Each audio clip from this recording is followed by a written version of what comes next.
సాయుధ పోరాటం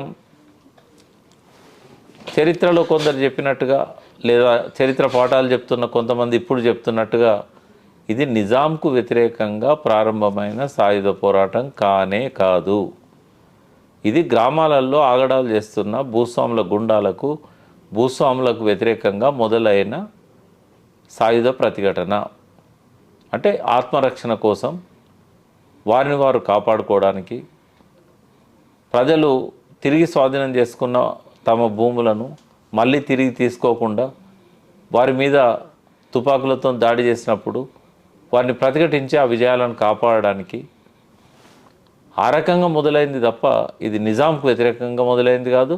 నిజాం పోలీసుల మీద తిరుగుబాటు కూడా కాదు. ఇది ఎప్పుడైతే ఈ భూస్వాములు భయపడిపోయి రజాకార్ల శరణు వచ్చారో, ఈ రజాకార్లు అనే వాళ్ళని కాసిం రజ్వీ గ్రామాల మీద పంపించాడు. వాస్తవంగా రజాకార్లను సృష్టించింది నిజాం కాదు, నిజాంకు రజాకార్లకు ఎటువంటి సంబంధం లేదు. ఈ మజ్లిస్ ఇత్తెహాదుల్ ముసల్మీన్ అనే పార్టీని అంతకంటే 20 ఏళ్ళ ముందే మరో నాయకుడు దాన్ని ప్రారంభిస్తే ఆ బాధ్యతలను కాసిం రజ్వీ 1944-45లో తీసుకున్నప్పుడు ఆయన వాలంటీర్ అనే పేరు, అంటే దాన్ని ఉర్దూలో రజాకార్ అంటారు, స్వచ్ఛంద సేవకుడు అని. ఈ కాసిం రజ్వీది లాతూర్ జిల్లాలో హెడ్ క్వార్టర్స్లో ఆయన అడ్వకేట్గా ఉండేవాడు. ఈ మజ్లిస్ నాయకత్వం ఆయన చేతుల్లోకి వచ్చిన తర్వాత ఆయన గొప్ప వక్త, ఆవేశంతో రగిలిపోయే ఉపన్యాసాలు చేసేవాడు, ముస్లిం యువకులను రెచ్చగొట్టేవాడు.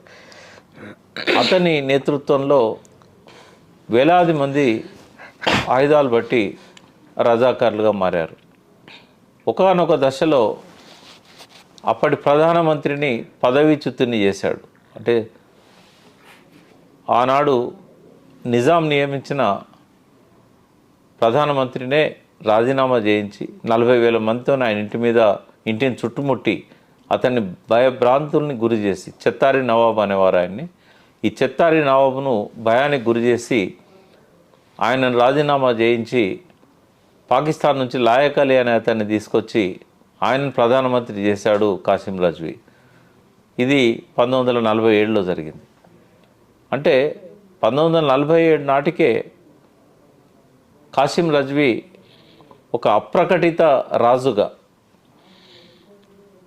పాలన సాగించడం మొదలుపెట్టాడు. ఆయన రజాకార్ల నాయకుడే, మజ్లిస్ నాయకుడే తప్ప ఆయన ఏమీ కాడు. కానీ ఒక ప్రధానమంత్రిని మార్చి తన మనిషిని ప్రధానమంత్రిగా పెట్టగలిగి అన్ని సైన్యం మీద, పోలీసుల మీద, అన్నిటి మీద తన పట్టును పెంచుకోగలిగాడు. అంటే ఒక రకంగా ఆ సమయం అంతా కూడా నిజాం ఆయన ఏమనుకున్నా చెల్లలేదు. ఆయన క్యాబినెట్ ఉన్నది, అక్కడ ఎంతోమంది క్యాబినెట్ మినిస్టర్స్ ఉన్నారు. కానీ ప్రధాన మంత్రి లాయక్ అలీ కాసిం రజ్వీ చేతిలో ఉండే వరకు పరోక్షంగా పాలన సాగించింది కాసిం రజ్వీ. ఆ సమయంలోనే దుర్మార్గాలు తెలంగాణలో బాగా జరిగాయి. బైరన్పల్లి సంఘటన కావచ్చు, గుండ్రాంపల్లి సంఘటన కావచ్చు. ఈ 1946 జూలై తర్వాత 1948 పోలీస్ చర్యదాకా ఆ మధ్యకాలంలో జరిగిన రజాకార్ల సంఘటనలన్నింటికీ, వాస్తవంగా రజాకార్లది ఈ దేశానికి స్వాతంత్రం వచ్చిన తర్వాత 1947 ఆగస్టు తర్వాత ఈ రజాకార్ల ఆగడాలు మొదలైనాయి. 1 సంవత్సర కాలం పాటు యథేచ్ఛగా జరిగినాయి. ఈ సంవత్సర కాలంలోనే 300-400 మందిని చంపేశారు. అందులో ఈ బైరాన్పల్లి సంఘటన ఉంది, గుండ్రాంపల్లి సంఘటన ఉంది, ఇంకా చాలా సంఘటనలు ఉన్నాయి. ఈ కాలంలో జరిగిన దుర్మార్గాలు, దౌర్జన్యాలు, ఈ హత్యలు అన్నిటికీ ప్రత్యక్ష బాధ్యత కాసిం రజ్వీది, భూస్వాములది. పరోక్షంగా ఈ ప్రాంతానికి రాజు కాబట్టి అతను వాటిని నివారించలేకపోయాడు కాబట్టి నిజాం దానికి బాధ్యత వహించాల్సి వచ్చింది.